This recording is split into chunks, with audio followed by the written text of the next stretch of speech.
नमस्कार सभी दर्शकों का बहुत बहुत स्वागत। आज विशेष चर्चा कर्क राशि पर होगी।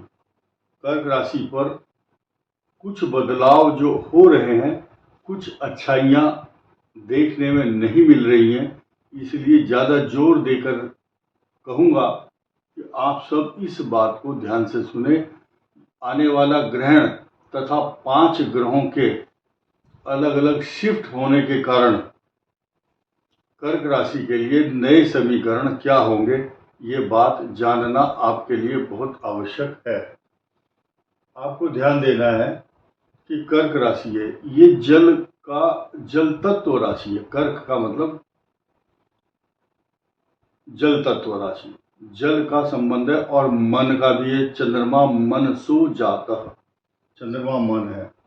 तो जब जब चंद्र ग्रहण आता है तो इनकी मानसिक स्थिति को डामाडोल करता है, मन अशांत करता है, इमोशनली हाइपर सेंसिटिव बनाना। तथा बहुत से बच्चे ऐसे भी हैं जिनका चंद्रमा अष्टम में होगा, या लगन से अष्टम हो, या धनु लग्न हो तो चंद्रमा अष्टम हो।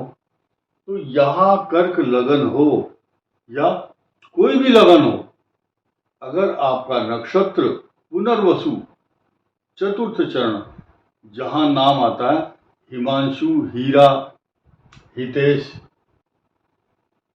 और हीना, ये नाम है ही, और ये जो नाम है चतुर्थ चरण पुनर्वसु का, और साथ ही पुष्य नक्षत्र, हु है होडा, और गंडमूल नक्षत्र है तीसरा आश्लेषा, जिसमें डैडी डूडे, ये इस प्रकार के नाम आते हैं। तो ये जो नक्षत्र हैं इन पर कष्ट है, क्योंकि इनका स्वामी चंद्रमा है। और चंद्रमा यहाँ पर 3 नक्षत्र छिपे हुए हैं, ये मानकर चलिए उन तीनों नक्षत्रों का प्रतिनिधि चंद्रमा है। और अब देखिए वैज्ञानिक दृष्टिकोण क्या है। पूर्णिमा को ज्वार भाटा आता है समुद्र में, तो जल है जो तत्व है, जल तत्व अपने तत्व यानी कि चंद्रमा की ओर आकर्षित होता है। पूर्णिमा, फुल मून डे। इसी प्रकार जो चंद्रमा है, ऐसे ही आपके मन है, मन भी उछाल लहरें मारता है, यानी कि मन के अंदर उद्वेग होता है, उद्वेग, मानसिक अशांति। मैं आपको एक घटना बताता हूं, छोटी सी है।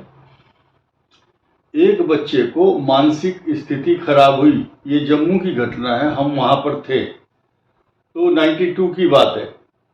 उस समय वो बच्चा सुसाइड करने के लिए निकला है, तो उसके परिवार के लोग उसे बचाना चाहते हैं। तो चिनाब नदी में पानी बहुत था, तो देखते ही देखते पूरे परिवार के सामने उसने छलांग लगाई कि अब बताओ कैसे बचाओगे मुझे, मैं मरना चाहता हूं। तो ये मानसिक अशांति का कारण बनता है चंद्रमा। तो हालांकि ये उदाहरण इस बात के लिए है कि आपको प्रिकॉशन लेना है, ये डराने का मकसद नहीं है।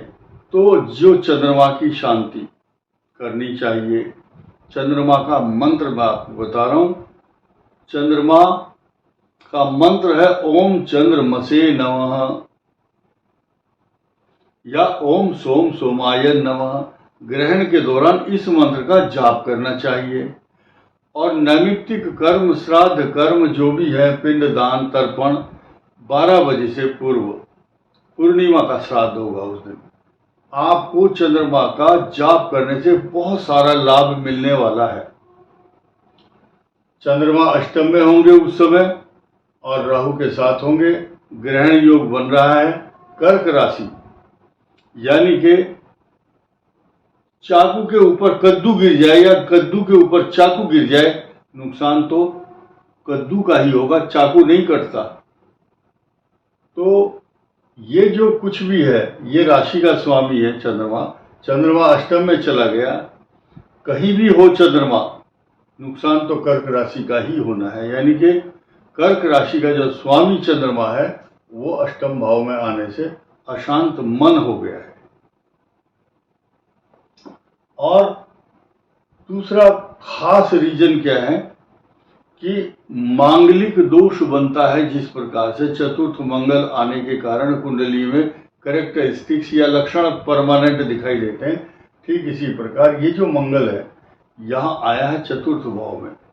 हालांकि इसके निगेटिव और पॉजिटिव दोनों पहलू हैं। जैसे कि खट्टा और मीठा स्वाद होता है, ये पूरा का पूरा जीवन जो है ऐसा है जैसे कि आपने खाई होगी ना चाट, दही भल्ले डाल करके, तो चाट में खट्टा भी आता है मीठा भी आता है बीच बीच में। इसी प्रकार ये जो लाइफ है ये खट्टा मीठा स्वाद देती है। अब इस मंगल के भी खट्टे मीठे स्वाद सुनिए।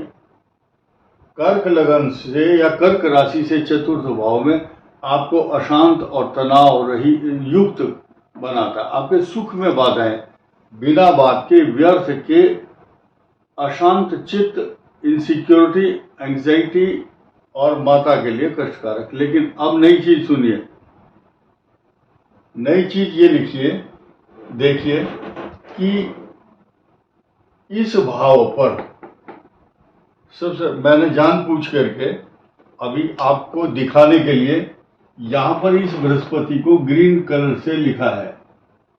ये हरा रंग इसलिए है, ये हरियाली ला रहा है। यहां पर दृष्टि डालेंगे बृहस्पति, और बृहस्पति का यहां पर दृष्टि डालना ये किस प्रकार का स्वाद होगा। यहां पर बृहस्पति शत्रु राशि में है, ये यहां पर बैठकर, ये शत्रु राशि है, शत्रु राशि में बैठकर शत्रु राशि को देखना, ये समीकरण अलग हुआ। लेकिन बृहस्पति का मंगल को देखना वो अच्छा शुभ फल हुआ। तो हम लोग इस तरह से देखते हैं कि मंगल का यहाँ बैठना और बैठने के बाद एक्शन क्या है और कहाँ कहाँ दृष्टि है। इस मंगल का सीधा 4 भावों को इफेक्ट करता है। एक तो आपके सुख में बाधा, माता को कष्ट, घर में क्लेश, अशांति, तनाव। लेकिन ये तो मैंने बताया, इस तुला राशि में बैठकर जो शुक्र की राशि है, ये शुक्र की राशि को ही देखता है यहाँ पर अष्टम भाव। तो ये दोनों राशि कष्टकारक हुई। यहाँ मंगल की मारक दृष्टि है इनकम हाउस पर, लेकिन फिर समीकरण बदल गया। इनकम हाउस पर जो भी ग्रह दृष्टि डालता है या वहां बैठता है तो अच्छे फल देने लगता है। तो इसको आप पॉजिटिव समझ लीजिए। दूसरा पॉजिटिव चीज ये है, मंगल की आपकी नौकरी, व्यापार, मान सम्मान, पिता का स्थान इस भाव की वृद्धि करता है। शास्त्र कहता है यो यो भावा स्वामी दृष्टो युतो वा तस्य वृद्धि स्यात्। इस मंगल की इस भाव पर दृष्टि होना और स्वग्रही दृष्टि होना, यानी कि किसी भी तरह से ये हम कह सकते हैं, गणित का जैसे सवाल होता है कि जब मंगल की यहाँ दृष्टि होगी तो इस भाव की वृद्धि होगी, तरक्की भी होगी, प्रमोशन भी होगा, मान सम्मान, नौकरी और बहुत अच्छे अलंकरण आपको प्राप्त होंगे। खट्टा मीठे की बात की थी मैंने, ये खट्टा, ये मीठा, ये खट्टा, ये मीठा स्वाद। अब एक दूसरा मीठा स्वाद समझिए। मंगल की आपके दाम्पत्य जीवन स्थान पर उच्च दृष्टि है। जिस दिन मंगल यहाँ आएंगे 13 तारीख को, ये यहाँ पर दृष्टि डालने से आपके लिए सारे अच्छे परिणाम होंगे। मैरिज लाइफ में आने वाले कुछ उतार चढ़ाव के अलावा आपको नुकसान नहीं देगा कोई भी ग्रह, ध्यान देना। अब मैं उनकी बात कर लेता हूं जो जो ग्रहों के बदलाव हैं और उनकी तारीखें। 13 तारीख को यह बदलाव होगा मंगल का, आपके पराक्रम स्थान से यहां पर आएंगे। 14 तारीख को शुक्र जो है यहां पर आएंगे 14 को।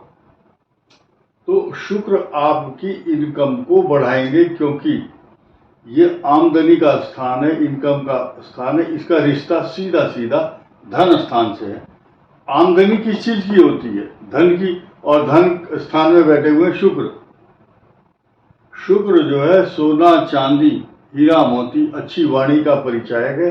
लेकिन केतु जहां मुख के रोग, आपके मुंह में कोई छोटा मोटा रोग, दांत का कष्ट, ये देता है यहाँ पर। और ये पराक्रम भाव है। यहाँ बुधादित्य योग बुध के कारण बन रहा है, क्योंकि 15 तारीख को बुध एक दिन पहले यहाँ आएंगे, एक दिन बाद सूर्य आएंगे, तो बुधादित्य योग लगातार बना रहेगा।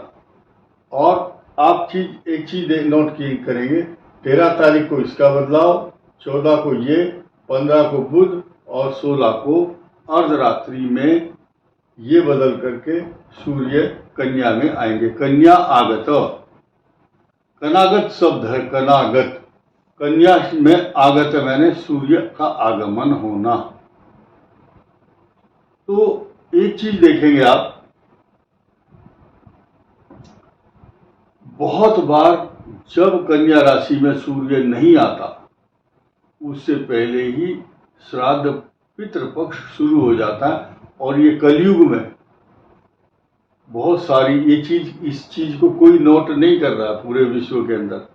मैं आपको ये नई जानकारी दे रहा हूं, जो कि पिछले 40-50 वर्षों से ऐसा शुरू हो गया कि सूर्य तो सिंह राशि में है, आज भी सिंह राशि में है, लेकिन कन्या आगत, कन्या में सूर्य आने के कारण ही श्राद्ध होते हैं। लेकिन श्राद्ध तो शुरू हो जाएंगे पहले ही, श्राद्ध तो 7 तारीख से शुरू हो जाएंगे, पूर्णिमा का पहला श्राद्ध। तो इस बात को देखिए। लेकिन जो विमानों पर छाया जिन पितरों की होती है, विमानों पर चढ़कर के अपने विमान जो अदृश्यमान होते हैं, ये जो देवता, पितृदेवता पृथ्वी के सन्निकट होते हैं, ये स्थिति पहले से ही बन चुकी है। लेकिन ये सूर्य और शनि जब दोनों आपस में एक दूसरे को देख करके टकराएंगे, सूर्य इस भाव को अच्छा फल देना चाहता है, शनि इस भाव को और यहाँ बैठे हुए बुध को भी अच्छा परिणाम देना चाहता है। लेकिन सूर्य और शनि की पुत्र और पिता के बीच में जो अच्छे दृष्टि संबंध नहीं होने के कारण कुछ व्यवधान उत्पन्न करता है, आपके पराक्रम में कुछ बाधा भी डालता है। मंगल यहाँ से हट चुके होंगे 13 सितंबर को। अब कुछ लोग इस वर्ष कर्क राशि वाले अगर विदेश यात्रा कर रहे हैं या तीर्थ यात्रा कर रहे हैं, दान धर्म पूजा पाठ कर रहे हैं, तो उनके लिए अच्छा है। लेकिन इस बृहस्पति, इस स्थान का स्वामी गुरु है, ये द्वादश भाव में है, ये ग्रीन कलर से लिखा हुआ है, ये आपके द्वादश भाव में हरियाली देता है, यानी कि आपके घर में खुशियां और प्रसन्नता देगा, आपको तीर्थ यात्रा भी कराएगा। लेकिन आपको राय दी जाती है कि डीप वाटर, गहरे जल से आपको दूर रहना चाहिए। अगर कहीं पानी भरा हुआ है सड़कों पर, तो ऐसा दुस्साहस बिल्कुल ना करें 13 सितंबर तक खास तौर से, जिसके कारण आपको कई प्रकार की समस्याओं का सामना करना पड़े। तो बी केयरफुल। और भगवान शिव के मस्तक पर सजे रहने वाले चंद्रमा का जो राहु के द्वारा ग्रसित हो रहे हैं 7 तारीख को, उस दिन आप भगवान शिव की उपासना करें, और ये 12 बजे से पहले करें। दूध, दही, घी, शहद, बेलपत्र। और उसके बाद फिर 8 तारीख को मॉर्निंग में, सोमवार के दिन, उस दिन पूजा करने से कई हजार गुना लाभ प्राप्त होगा, क्योंकि ग्रहण के पश्चात जो पुण्य कमाता है मनुष्य, पूजा करता है स्नान ध्यान करके, गंगा जल के द्वारा, गंगा जल आप अपने स्नान करते समय कुछ बूंदे उसमें डालो, उससे स्नान करो, वही आपको अश्वमेध यज्ञ का फल प्रदान करेंगे। और भगवान शिव की उपासना और अभिषेक करने से आपके लिए सब प्रकार के सुख सुविधाएं प्राप्त होंगी। सुमति कुमति, अगर कुमति उपजी हुई है मन में, तो सुमति में कन्वर्ट हो जाएगी। अच्छी बुद्धि आने से आपके जो दूरदर्शिता है, आपके द्वारा किए हुए काम सब संपन्न हो जाएंगे। इस वीडियो में इतना ही। धन्यवाद। नमस्कार।